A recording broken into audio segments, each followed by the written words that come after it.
And welcome back to the X Zone. I am Rob McConnell, and we're coming to you from our broadcast center and studios in Hamilton, Ontario, Canada. If you'd like to send me an email, xzone@xzoneradiotv.com, on all social media sites, Xzone Radio TV. And if you'd like to find out about the programming we have available for you 24/7, 365 on the X Zone Broadcast Network, www.xzbn.net. And for the X Zone TV channel on Simul TV, it's channel 21, www.simultv.com.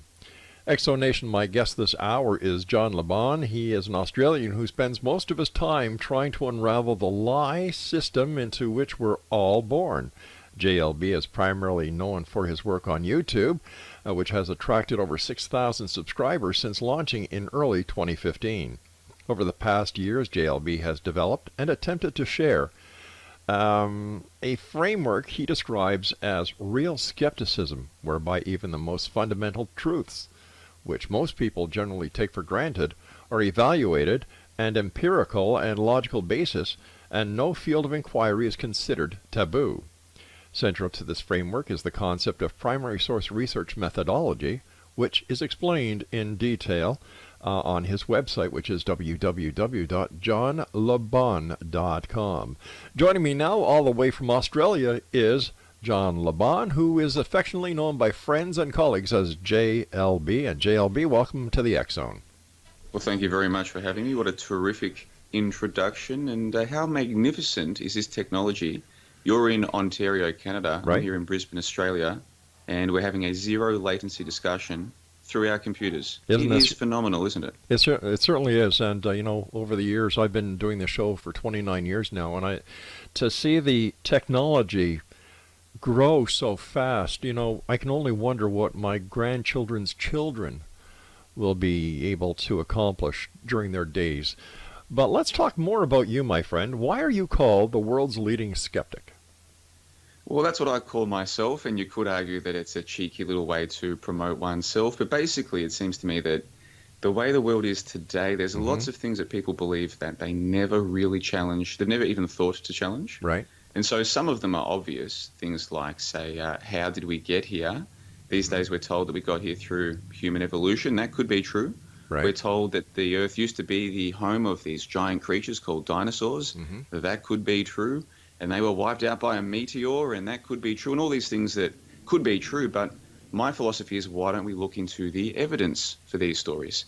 Because what happens is, at school, we're generally not given the evidence. We're just given the stories. Right. So we're taught about dinosaurs. I was taught about dinosaurs in grade 2, which means I would have been 6 or 7 years old.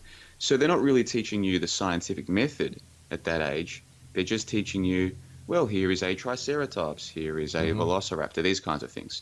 So what I've been trying to do for the last few years is just go back and look at, well, what is the evidence? What is the official scientific evidence, the official scientific story, and how much of these things would I believe if I was told them today?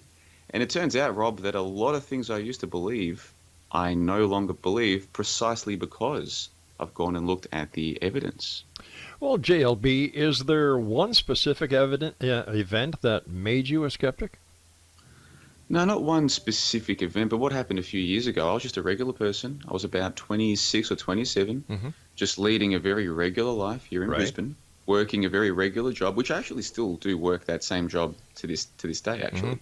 And then I saw an event, or I saw an analysis of an event that had been on the news earlier that year. And there were some anomalies in this event which made me think, well, hold on, what is going on here? And then I looked further into that one, and within a short period of time, I became convinced that that particular news story was, at very best, exaggerated, at very best, but at worst, perhaps an outright fabrication. And so that led me to think, well, hold on, if I could have been misled about that event, well, what else could I be misled about? Because up until that point, I mean, everybody knows the news can embellish stories. Everyone accepts that the news is not necessarily a bastion of truth, but most of us think that the news generally will at least try to tell the truth most of the time. But I no longer am convinced that that's the case. I now see the news more like what we see in, say, George Orwell, 1984, where the news, the telescreen, its entire purpose is propaganda. I'm now more of that way of thinking than I was 5 years ago, and I still thought the TV news was relatively true. So to answer your question more directly, there was no one single event, but over time, it's almost like a domino effect. It's just one leads to the next, leads to the next, and then 4 or 5 years later, you're sitting here chatting with a gentleman from Ontario, Canada, calling yourself the world's leading skeptic. It all happened so quick. I had no idea 5 years ago what I was exactly getting myself in for. Is it possible that with the advent of the internet, by the way, I call the internet the largest septic tank that mankind has ever created because there's more crap in it than there is anything else, that due to the success of the internet and the internet stealing a lot of advertising revenue away from mainstream media, that they had to incorporate the dynamics and the methodology that the internet has been known for when it comes to the reporting of news, and that is, if it don't bleed, it don't lead. Yeah, that's a very good question. I'm not too sure. I mean, I look at the way the news has functioned, and as far as I can tell, the news has always had this, from the time that it was broadcast on radio and then on TV, it's always had this authoritative appeal to people. Yes. And I'm starting to learn that most humans, they want an authority to tell them how things are. So whether that is their religious leaders or that is their television news leaders, or more recently, people with their e-celebrities and their Kardashians, most humans seem to want somebody to look up to admire, to try and replicate, to copy, just to make them feel as though someone's got it all worked out. So with the news now, if I'm in the same room as somebody who's watching the 6 p.m. news, I'm kind of looking at that person rather than the news and studying what effect is the news having on them. And they seem to be in a state of hypnosis. And I don't know if you or your listeners have tried this, but I strongly recommend it. Next time you're in a room with people watching TV, just spend a few moments watching the people who are watching the TV. And you might notice that these people, they're not watching the news interactively. They're quite seriously just sitting there passively being told how things are. And it's almost like they're under hypnosis, is what it seems like to me. Well, I still firmly believe, and in fact there's a couple of surveys that have concluded the same thing, that not only are we still getting subliminal information on the televisions, but now we're getting subliminal information, poured at us and triggered to us on the internet. Yeah, well, there are those studies or those articles talking about how maybe websites like Facebook are kind of doing their own A/B testing. Yep. That is, they'll show one set of information or posts to one set of users, and then a different set of information or posts to a different set of users to study their reactions. Now, I don't know if that is true or not, but it seems plausible to me. And in marketing, this is literally what people do. So what will happen is, suppose your website notices that this particular user is more likely to click on articles or thumbnails for articles that look like this or sound like this. They will start to tailor those articles and those thumbnails to that user. So in other words, they learn about their user base, and then they start doing effectively their own A/B splits. That is, the more they know about you, the more they tailor their own content to you specifically to make you more likely to click. We're seeing this already. This is just part of internet. This is part of the world today, as things already are. Do you think that Google and Facebook and all its subsidiaries are getting too much power? I don't know about too much power, because originally I had this idea that, there's an idealistic way the world should be. And so I went through this phase a few years ago of almost like a conspiracy theorist sort of, they're getting too much power there. Facebook and Google are, manipulating their users, these kinds of things. These days, I've got a more circumspect opinion, because I know people who, they're fully aware of what Facebook can do. They're fully aware of Instagram and the effect that social media has on them, but they still willingly use these services. So is it necessarily a bad thing? Is the Facebook, I don't personally use Facebook, but does that mean that Facebook is a bad thing? Well, if someone uses Facebook and they feel as though it's worth keeping in their life, who am I to say, well, that's wrong? And of course, Facebook has millions, supposedly 1 billion users, something like this. If this is a two-way interaction, all the users like Facebook, and Facebook is using this information for their own purposes, I no longer say, well, that's necessarily wrong or too much power. It is what it is. I don't personally use Facebook, and I would suggest to people who've never tried to take a break from Facebook, give it a try and see if you notice a difference in your life. I think you will. But if they come back to me and they say, nope, I miss Facebook, I want to use it, Cool, why not? I mean, as long as it's making you happy. Sure, What John, difference stand does it by, make? please. We've got to take our first break. Exonation, our guest this hour is John Laban. His website is www.johnlaban.com. This is the X Zone. I am Rob McConnell. We're coming to you from our broadcast center and studios in Hamilton, Ontario, Canada. We'll both be back after this short break. Don't go away.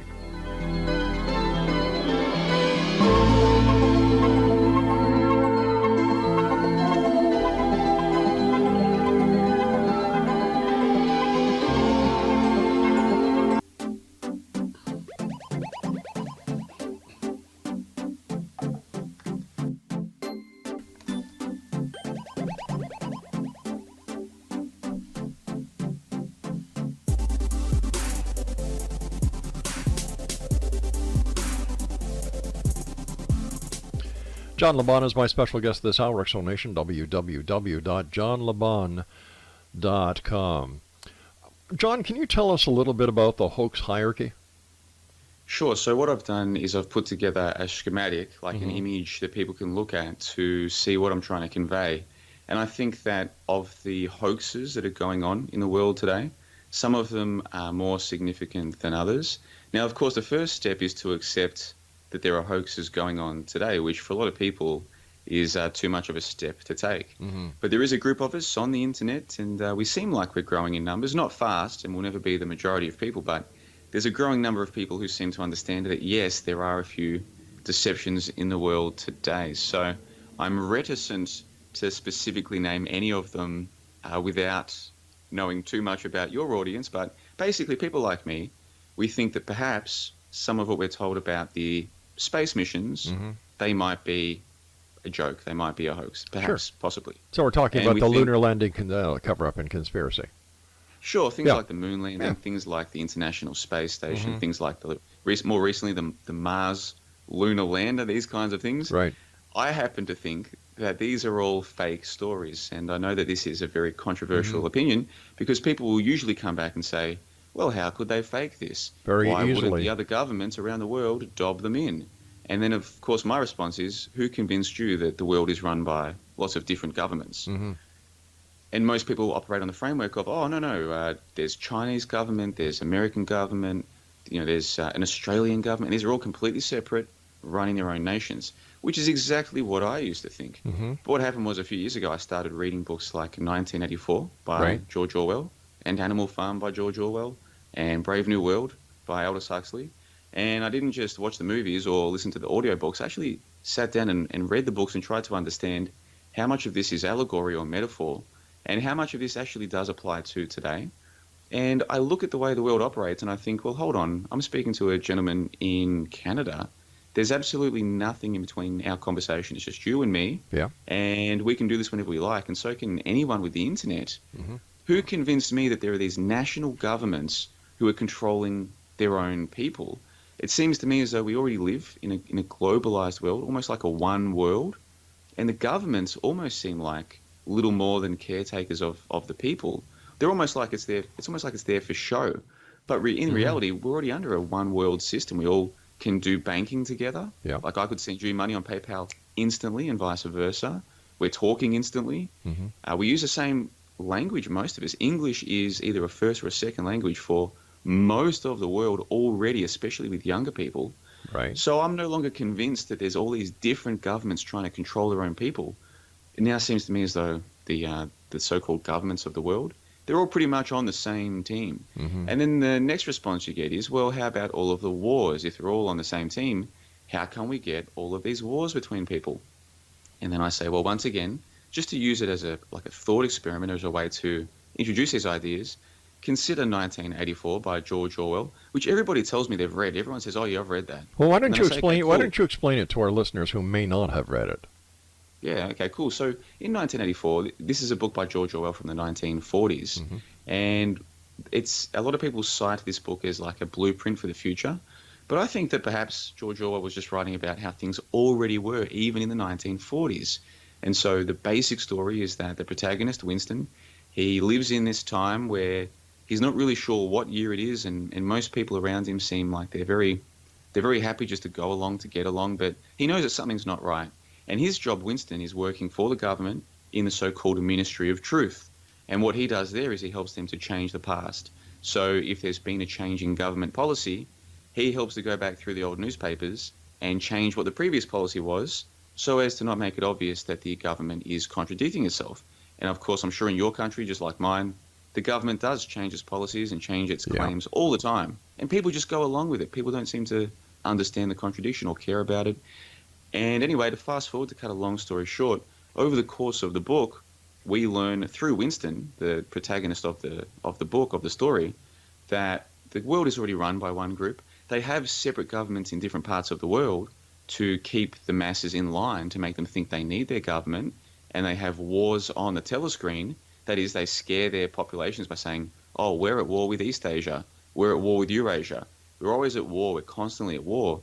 That keeps the masses in line. It keeps them thinking they need a government, keeps them thinking that they need to pay taxes to fund the war effort. But in reality, these are fake wars on the telescreen. And so I use this as a way to ask people, well, how much do you really know about the Iraq war, for instance? You see things on your telescreen. Mm-hmm. You might even know people who were deployed, but how much of that deployment was about actual war and how much might have been about, say, strategic relocation and demolition? How much of what we think we know about war is truly two or three or different sides fighting each other? And how much of it is something very different, more about occupation of territory rather than actual war? And when I put it all like that, if people are familiar with my work, they might see where I'm going with this. But if someone's new to all of this, Rob, I wouldn't blame them for thinking this guy is crazy. Tell me your thoughts on the events of September the 11th, 9/11. Okay, so was it a hoax or was it real? I personally don't believe that there were planes on 9/11, and the reason why I say this is because I used to believe that there were planes, and then I looked into the official story, and the official story is that those planes were traveling at 500 miles per hour into the towers. And I'm not a physicist, so what I did was I looked into, well, what is the physics of flight? And it turns out that these commercial airliners, they can't fly at certain speeds down here at sea level because the air is 3 times as dense. And so what happens is planes fly much slower down here because of the denser air. As they get up to cruising altitude, then they can fly at their cruising speeds. But down here at sea level, even at just a couple hundred miles per hour, even the slightest change to the joystick by the pilot can lead to dramatic changes to the flight of the plane. At 500 miles per hour, officially, a plane can't fly at 500 miles per hour down here at sea level and still be controllable. But if you look at the footage, they look like they're flying at a straight line. So I started studying the actual footage, the footage of the planes, and I noticed some obvious anomalies. They weren't obvious to me when I first saw it because I guess I just didn't even think to question it. But if you look at the footage of the planes now, it is, in my opinion, comical. It's laughable. I think they could have done a much better job with the CGI than they did. But well, wait a sec. Planes. Okay, hold on here. Let's just stop here for a second. With all the different cameras from all the different media agencies, as well as people, civilians, I'm in broadcasting, and I would find it very hard to actually. I don't think that it could be done. Maybe I'm wrong, but to get all these different pieces of footage, both photographic, video, digital, and compile them in such a manner that they're all using the same CGI files to commit one of the greatest hoaxes of our time. It seems completely unbelievable, doesn't it? That's exactly what I would have said. But so I started looking. Okay, but let's just go back to the people who lost their lives, including members of my family. So how do we account for them? Where are they if they're not dead? Well, I wasn't aware that you had family members who had disappeared on September 11. Had I known that, I might not have even broached the topic of September 11 because... it's your opinion. I would just like to know where the people are. Once again, there's members of the New York Fire Department, New York Police Department, the Transport Police, the Port Authority Police, civilians who, over 3,000 of them, where are they if this was a hoax? It's an excellent question. And so this is exactly what I looked into. And first things first, I had several people trying to tell me, well, all of these people died. And so I would say, Well, what were their names? Because you can look these names up Sure. on the internet, Yep. and there are databases where people, say CNN, put together a memorial. Yeah. So you look into, well, first of all, how many of these names can we even verify? And in this day and age with the internet, it shouldn't be too difficult to track down some of these names. And time again, I've had people say to me, oh, I had people die on 9/11, people in my family or friends. Yeah. And I say, cool, what was their name? Because if people did die, let's put together the number of people who we can confirm died, because it could be an exaggerated number. Let's put together the list of people who did die on that day. And without fail, these people can never either give me a name, or when I look up the name, it's not verified by any database, any list of people on the internet. Now, that's not to say that nobody died, because perhaps they did. The towers did come down, so far as I can tell. Sure. It appears as though there were two They're still not gigantic there. towers. They're still not there, and I've been to those towers before and there you go. after. So there were these gigantic towers that people have been to, and those towers no longer exist. They came down. Yeah. So in a massive destruction of buildings like that, it's entirely plausible that people did die. But that doesn't mean necessarily that the planes themselves were real. And so what people like myself suspect is that the planes themselves were faked, and the names that were given of people on those planes, those names are also fake. This is part of a much broader conspiracy, if you want to call it that, a greater deception. But that's not to say that every person who was alleged to have died that day didn't die.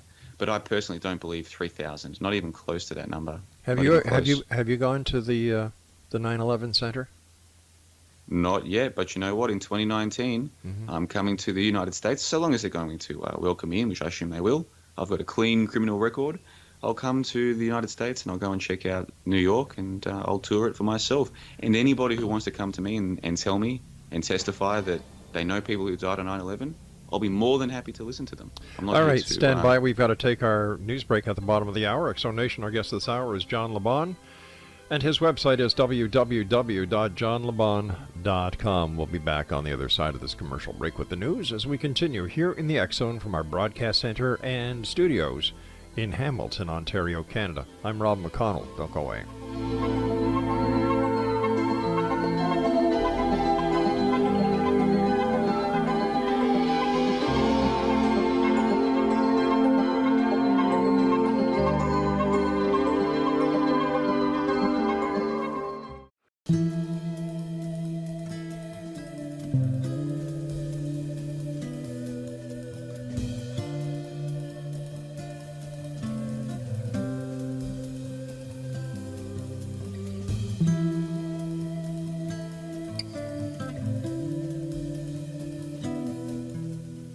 Exonation, John Lebon is our guest this hour, www.johnlebon.com.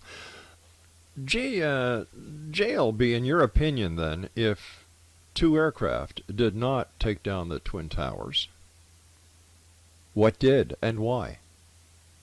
Yeah, that's a good question. So in terms of how they brought the towers down, that part I don't know. All I could do is speculate. But with the towers themselves, I'm not sure that they were in use the way that we've all been led to believe. I know some people who have told me, people who I trust, who tell me that they went to the, is it the Windows to the World? Yes. There was a restaurant at the top of one of these towers. Yeah. So that part, I believe, was in operation. But in between the ground level and the Windows to the World, there were, 100 levels, 110 levels, something like this. How many of those levels were actually in operation and full of office supplies and real people? And this might seem like a strange question, but if people try to imagine in their minds the images that were shown of the rubble following the collapse, how many computers or desks or how much paper or any office material, even carpet, how much do people recall good Lord. seeing? There was tons of paper. There was tons of ash. You know, are you sure in Australia you saw the same footage we did? I'm absolutely certain of it. And in fact, there was a person who got into this line of thinking, like where's all the office supplies? Where's the computers? Where's the desks? Where is all of it? Where's the filing cabinets? Where is it all? And so what they did was they called into one of the shows shortly after the event had happened, people covering the topic saying, call in, let's discuss what's happened. And he asked one of the experts at the time, hey, I've noticed that there is none of this filing cabinets and all these office supplies. And the response that he was given was to the effect of, oh, well, a lot of this stuff was cleaned up immediately. And it seems to me like an implausible suggestion that the reason why we didn't see computers and filing cabinets and all these things was, oh, they just happened to clean that up straight away. But how about I mean, the do you fact, remember seeing all of these filing cabinets and computers and desks in the rubble? how about the fact that the heat from the fire was so extensive that it melted? If it could melt steel, like it did on several of the girders that we've seen, it was steel. The heat was so hot. It melted steel. It could easily melt the tin that filing cabinets are made out of, or plastic that computers are made of. I like, come on, that's a little bit far-fetched. I would have thought so too, but if that's the case, if the fire's going to melt all of the metal of filing cabinets and so forth, how come it didn't melt the passports of the guys who supposedly flew the planes? I don't know. I don't Neither know. do I. But you see, so these are the questions that I ask. Like, to me, this is a line of inquiry that's worth pursuing. Have you asked experts? Or you I just wouldn't know which experts to ask. Well, as somebody who's a skeptic and who you did your own research on the flight capabilities of the aircraft at low altitudes based on a claim that these aircraft were going, 500 miles an hour? That's the official story. Okay. Yep. So did you ask anybody who was an avionics expert if it was possible? Number one. Number two, did you ask anybody that very same question about the stationary? Did you ask anybody about the passports? Like, well, again, I wouldn't know who to ask. Well, as somebody who is making claims of a significant nature, don't you think you owe it to the people who actually listen to you to look at both sides of the story instead of presenting a slanted story, which, like you were at the beginning of the hour, you were telling me that the media doesn't do their job, basically. And yet you're doing the exact same thing that you criticize the media for doing. Well, it wasn't so much that I was saying the media doesn't do their job. I think the media does do their job. I just think their job is different to what I used to believe their job is. Now, in terms of me and my website and my YouTube channel, I offer people my opinions and I say, here's why I'm saying what I'm saying. So in the case of September 11, I've got probably 10 or 15 videos now going through. Here's the official story. Here's what they claim. Here's the part of the official story that I don't agree with. Here's why. Here's the photo footage. Here's the video footage. Here's one of the eyewitnesses who claims to have seen something happen. Do you see the discrepancy in his story? And so on and so forth. But all I'm presenting people is my opinion. And so if I present all of this to someone and they say they disagree, I say that's perfectly fine. It's not my job to convince people. But how can you disagree without actually doing any hardcore research? I'm not sure what you mean by hardcore research. Well, like I said, you're saying that the planes, based on your calculations, could not have been flying at that altitude, at that speed. You're saying a lot of things, and you're throwing in your own opinions instead of saying, well, this is based on this fact. This is what the official story is. But based on this fact, as testified to by A, B, C, D, these are experts in this field. This is the truth, or this is how I formulate my opinion. Yeah, so again, I'm not saying to people, this is the truth, this is my opinion. And so, for instance, with the 500-mile-an-hour planes, I'm telling you that is the official story of the event that the planes are flying at. It might have even been closer to 550 miles per hour, but let's round it down and be generous. They're saying 500 miles per hour. But once again, you did not verify this. You did not contact anyone who was a pilot or an airline company or the manufacturer of an aircraft to see if this is possible. Right? No, I haven't spoken to any pilots directly, no. Well, have you? I'm not disputing the fact that the towers went down. Not only did I lose family in there, but I'm an ex-police officer. So when I hear of fallen officers that, beyond a shadow of a doubt, died in the line of duty, and I have somebody coming on the show telling me it was a hoax, that it never really happened, I get to tend to say, well, wait a minute, where do you get your information from? Have you verified the information? Okay, so again, we agree that the towers came down. That part's not in contention. Definitely. And then in terms of the planes, I'm telling you the official story is they flew at 500 miles an hour. That's not my opinion. That's the official story. Well, did you check it with anybody to see if that was possible? And as I said, I haven't spoken to a pilot. Now, if someone comes to me and they say, oh, I'm a pilot, and we can fly it at those planes at sea level at 500 miles an hour in straight lines into buildings, I say, okay, cool, tell me more. I would love to get a pilot come and tell me these stories. Well, why don't you go and find one? Either. Why don't you go and find one? And how would I go about doing that? Oh, come on. Hanging out at the lobby of I'm not going to tell you how to do your and job. saying, hey, mate, can I just doorstop you and ask you your opinion on this? All you need to do is call up the manufacturer, Boeing, and say, listen, I'm doing research on the 9/11 project. It says in the official commissioned report, this. Is this a fact? Can this plane do this? Because I'm under the understanding it can't. What's so hard about that? That's journalism 101. That's a fair question. That's journalism 101. Well, I don't claim to be a journalist, but on the flip side, have you done this to see if they can fly at 500 miles an hour at sea level in straight lines? I'm not disputing the fact that they can or they can't. I'm not saying they can or they can't on air. You're the one who is going on the internet, posting this information, coming on a radio show, saying this information without any proof. So it's my job as a broadcaster and an investigative reporter to ask you at this point, why didn't you do due diligence before making this comment? Well, this is my opinion. This is the whole idea. So I have an opinion. Now, if someone says to me, my opinion is the planes can fly at 500 miles an hour, I say, okay. I don't grill them on it, but I know you've just told me yourself that you haven't checked this either. So neither of us have spoken to a pilot. So all we're left with is the evidence that we've been given, the official story of 500 miles an hour and the video footage. And I'm telling you that based on those things, my opinion is the planes didn't exist. But what is your expertise? Well, I'm not a pilot, if that's what you're getting at. But no, I'm not asking. Are you saying that, I'm not asking. Saying that only experts are allowed to have an opinion on the planes? Is that what you're saying? Well, I don't see people going on the internet and saying that 3,000 people didn't die and that there was nothing in between the restaurant on top and the ground floor of the Twin Towers. I've never heard that before. No, and you probably haven't seen the image either. There's an image on the internet which shows those buildings, and it looks as though they are empty. Okay, the sunlight is behind the buildings, and it appears to show empty floors between the top and the bottom floor. You probably haven't seen that image. Listen, now, I'm not going to sit here and grill you and tell you that you have to go and look at the image before you can have an opinion. If your opinion is that the buildings were full, that's your opinion. That's okay. I thought that was the whole idea of the show, was people have opinions. Well, they do, but there's logical opinions, and then there's sheer stupidity. And in my opinion, this interview is over because it's sheer stupidity.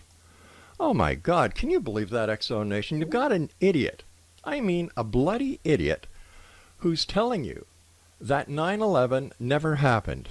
Oh, no, the aircraft could not do that. Where the hell does this guy come from anyway? I think there must be something in the Aussie water that he's drinking that is a little out of whack. Can you just imagine that? He makes all these statements based on his opinion that this did not happen. Give your head a shake, mister. You really don't know what the hell you're talking about. And I figure I've wasted nearly 45 minutes on this, and I'm not going to waste another minute. When we come back, more of the X-Zone, I hope, with people who are a lot more logical and sincere than this last guest was. I'll be back on the other side of this break. Whatever you, don't go away. My name is Rob McConnell. This is the X-Zone, and we're coming to you from our broadcast center and studios in Hamilton, Ontario.